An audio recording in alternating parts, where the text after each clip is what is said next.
Retrouvez l'innovation du jour avec EDF. Thomas Soto. L'innovation avec Anissé Mbida. Alors, vous êtes bien réveillés, ne vous affolez pas, écoutez bien. Anissé va nous parler d'une opération surprenante ce matin.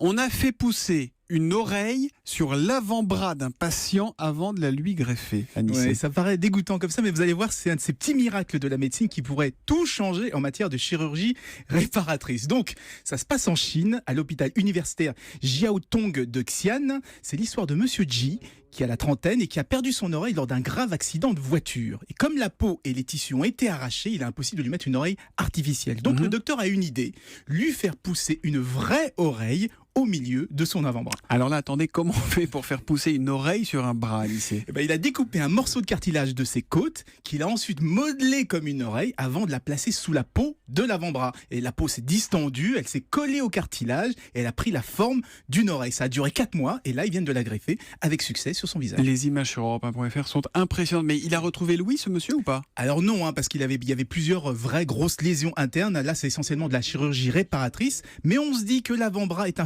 formidable endroit pour faire pousser des organes. C'est incroyable, La ça. peau est très élastique, il n'y a pas trop de poils, et puis elle se régénère facilement. Donc les grands brûlés, ceux qui ont subi une ablation à cause du cancer, eh bien ils vont pouvoir se faire pousser, régénérer un sein, un nez, un doigt, leurs propres organes directement sur l'avant-bras. Donc faut pas être surpris si on voit quelqu'un qui avec son coton-tige s'essuie l'oreille sur le bras, quoi, en fait.